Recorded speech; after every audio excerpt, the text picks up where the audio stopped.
Hello and welcome to Burn It Down Media. My name is Christopher, and around these parts, I like to react to anything that gives you goosebumps. Now, I'm so excited because Casual Chuck is a YouTuber. He's a big YouTuber, and he does videos of SB19, obviously, and he put me in one of his videos, one of his live streams, man, and I've just been really feeling so blessed and thankful, and you know what I mean? I never thought I'd even be this far doing this. But people like my genuine reactions, you know. I'm just a happy-go-lucky guy, you know, and I love music so much, and like it just helps me get through life. You know what I mean? So I want to react to this. This is the SB19 story, episode 1, the ultimate sound break. Now, this has been requested a couple of times. Let me plug my headphones in. Sorry, so it's been requested, a few times, and so I think, you know what? Before I watch SummerSlam, I'm gonna watch this, guys. So let's get some goosebumps. Thank you, everybody, for all the comments and all the love. It means the world. Let's do this. What if I told you that the most overlooked boy group in our generation might be these guys?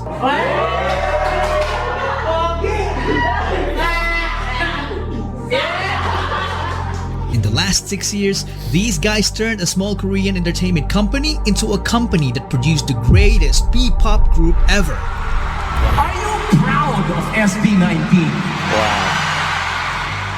And you don't accomplish that without making a few enemies. K-pop. Lima pala sila. K-pop pangit. Oh. Some of them coming from unexpected places. Pinoy ba daw? Parang may ginaya rin. But behind the group are 5 driven men who were about to transform what was once a laughingstock genre in music into the fastest growing genre of the world. Ever since we had this goal, and not just for us, but for the entire industry. Feeling ko Dude, hindi pa natin nakukuha yung recognition na dapat para sa atin. Between disbanding before they even debuted, All hope is lost parang nung time na yun. becoming industry outcasts and getting bashed by their own countrymen, Para magkaroon tayo ng grupo na hindi naman mga kataasan ng tangos ng ilong. Para talagang original. Oo. the rise of SB19 may not be the greatest Filipino success story ever. Maganda kasi yung revenge kasi talaga yung success na ipapakita mo sa mga Tama yan. But it certainly is the most inspiring one. Goosebumps. Casual Chuck, man. What a cool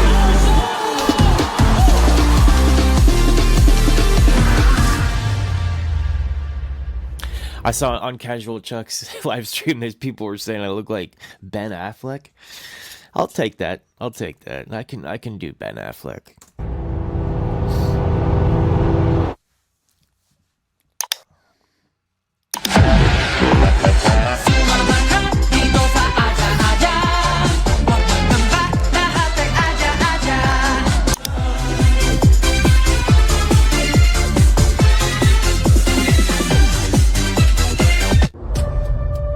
This is called Triple, a group of talented performers and comedians from Korea you've probably never heard of. They were formed back in 1994 when the word K-pop hasn't even been invented. In 2002, one of the members made the biggest mistake of his life, which will change the entire course of P-pop history. Wow. That member was Jong Song-han.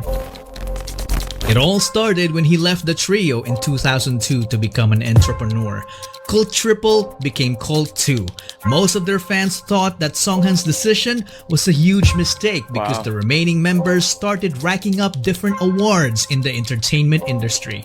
If he only stuck around, he would have gotten those awards too. But this man's decision was final. He used all of his savings to build an event organizing company called ShowBT Entertainment. Today we know him as Tatang Robin. Fast forward to 2015. The fight of the century just happened. One Direction's Drag Me Down was all over the radio, and Big Bang was the biggest K-pop boy group, while P-pop has top one project. chances are you have never heard of them. But somewhere in Makati, Philippines, an audition was held. Tatang Rob I've always liked boy bands. Like I always have. I used to like NSYNC, you know? Backstreet Boys was pretty cool. But yeah. was looking for young talents who would be part of the package of their service as an event organizers. Talents who can perform on their own but can also serve as backup dancers and singers to their main performers. One of the main attractions of the SAT audition was if you're good enough, you might just debut as a member of ShowBT's first ever P-pop group to undergo a Korean-style training. Filipinos don't get opportunities like that so often, so hundreds of talents applied, but only 30 made it as trainees. Wow. They were initially called the ShowBT Musical Gala Team, but then later dubbed as Nara, which in Korean means country and also happens to be the national tree of the Philippines. If you're a fan who is deep into the P-pop scene, you would recognize some of the future P-pop stars, but one of the most notable ones is this guy. On the first day of training, one guy stood out because he was just alone standing awkwardly in the corner. Nung una, ang weird niya po, nagsasalita mag-isa. He was facing the wall and making hand gestures as if he was rapping in front of it. Nakatayo siya sa gilid, biglang gaganon. Sabi ko, anong ginagawa na? Nagre-ritual ba ito sa gilid? That guy was John Pablo Nasser. I gotta tell you, Chuck, this is great work.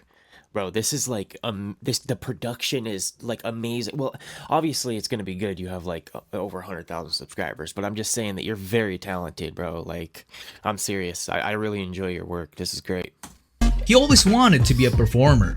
As a young dreamer, he joined several competitions as a soloist and also as a member of the K-pop dance cover group called PHP. In training, he was the guy who shows up early and leaves late despite juggling a full-time job as a data analyst to help provide for his family. He was selected due to his undeniable diligence and leadership qualities. He is known to have critically acclaimed songwriting ability. Some of my sources even said that he had already written dozens of songs at this time. He's also a badass rapper and was often called a genius but consistently denied it because he claimed to be just a hard worker. This made him the destined leader of the group. Humble. He was known as Sejin at the time but later would be known as Pablo. 30 trainees are a lot of trainees. It would take a very observant person with an eye for talent to notice Pablo in that corner. So who was that observant person with an eye for talent? Well, he was also a trainee. Stell Ahero. He was only a kid when he started competed as a performer. As a dancer, he racked up win after win on a national level with his school crew and became their official choreographer, teaching crewmates 2 to 3 years older than him. He later joined a dance crew called Seon and went on to win international titles. Stell obviously worked so hard. Amidst his studies and competitions, he also worked part-time as a McDonald's service crew and teaching dance to kids with special needs. There was a point that he worked too hard that he wound up in the hospital. His poor health caused him to lose his earnings and nearly his life. Fortunately, he was able to recover. This made him the obvious choice to become the choreographer of the group. But little did they know that dancing wasn't his only talent. As a kid, he joined the school choir to become the only male soprano and only improved as he gotten older. Wow. He easily became the main heavenly voice of the group because his vocals were just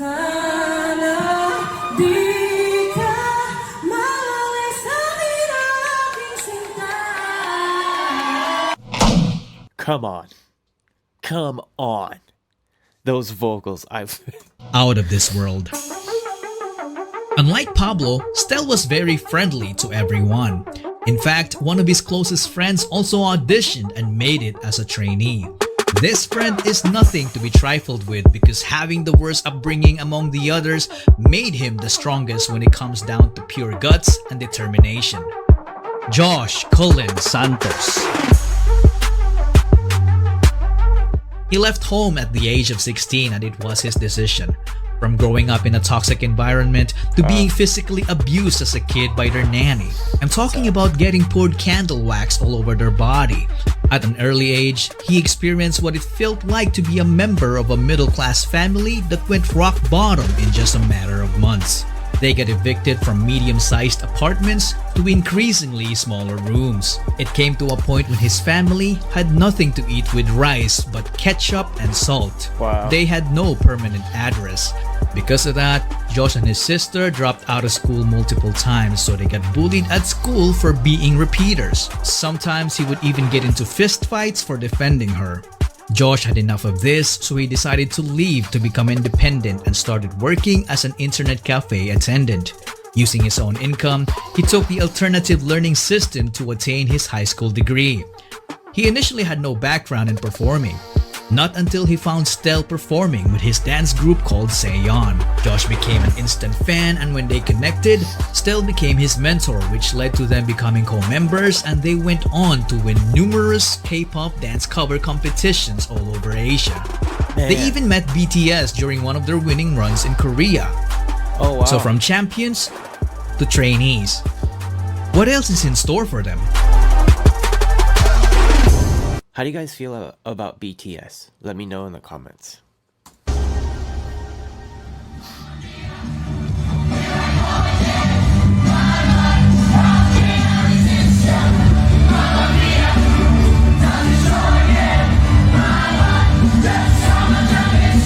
So much talent. From then on, their lives became all about performing in small events and training. We had one mentor when we were training. Tapos, more on personality development siya. Tapos, presenting ourselves on stage. We had no idea that the Korean-style training they went through It's far, far from what they've been doing sa Korea. was nothing but a mere marketing strategy. But yung skill-wise, parang ganun. We were left on our own.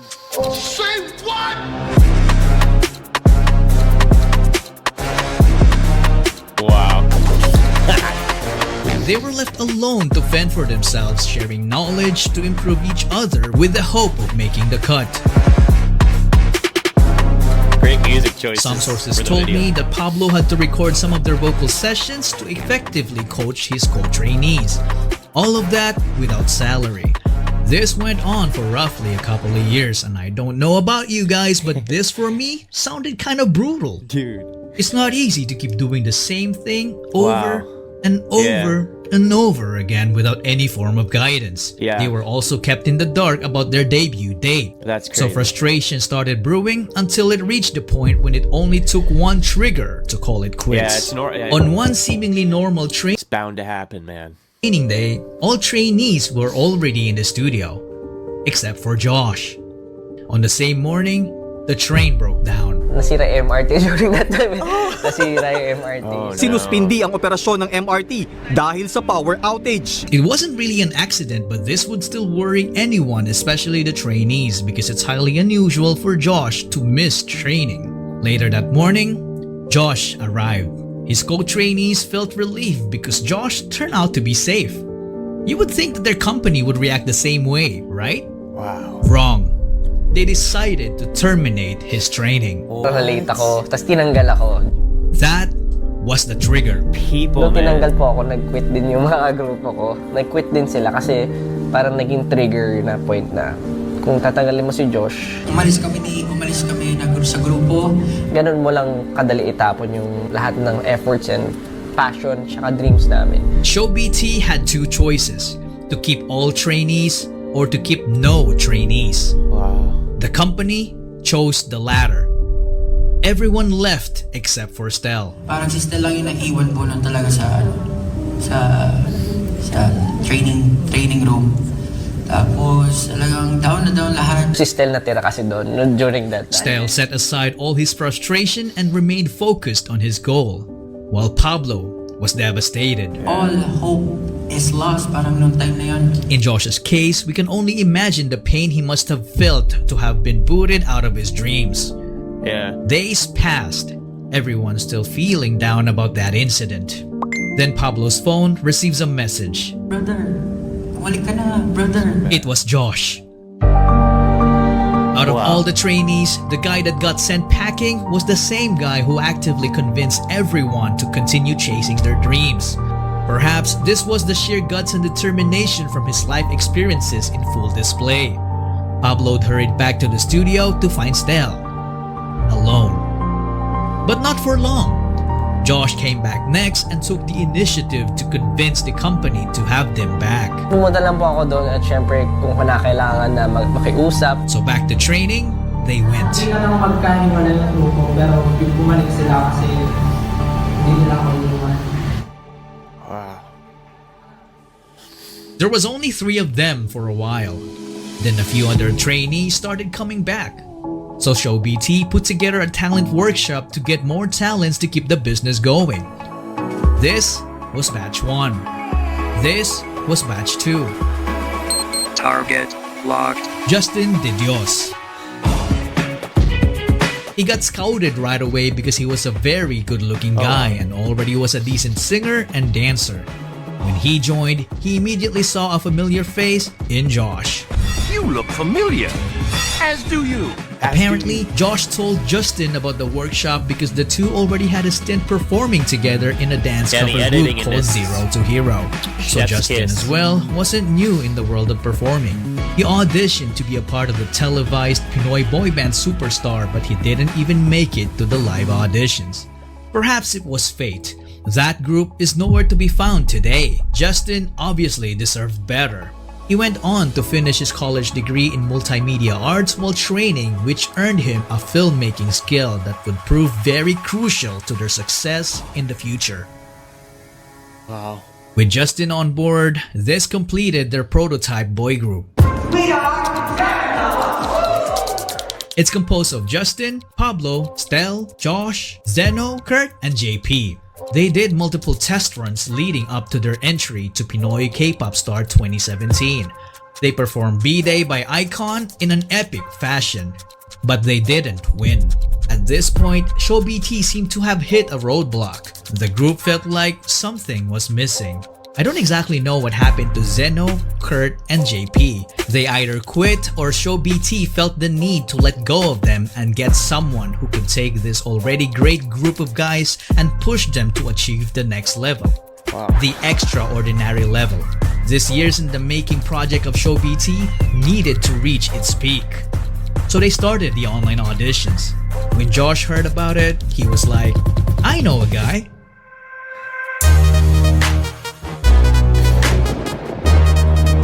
The guy he was talking about was a pain in his butt because their groups have clashed multiple times in their early dance competitions and their battles were always neck and neck. That guy's name was Philip John Suson. He was such a specimen. He was so naturally gifted that excelling in sports looked like a walk in the park for him. I could tell he grew up in the church under the care of his grandparents. He was an artistic kid, so he was active as an editorial cartoonist in school. Nobody taught him how to play musical instruments. Same he here. Taught himself. I did the same thing. I'm a guitar player. I taught myself. I'm a piano. I play piano. I taught myself all of that. By just listening to the music, so he ended up becoming a southpaw guitarist, but he later then fixed it as he learned more. He was also a gifted singer as a kid. Every time there was a family gathering, he was always forced to sing karaoke by his relatives. But when he hit puberty, he lost confidence in his voice because he could no longer hit high notes. That's interesting. But his confidence came back after being mentored by Pablo, who taught him how to harness his unique low voice that seemingly sounds like it came from the underworld. Wow.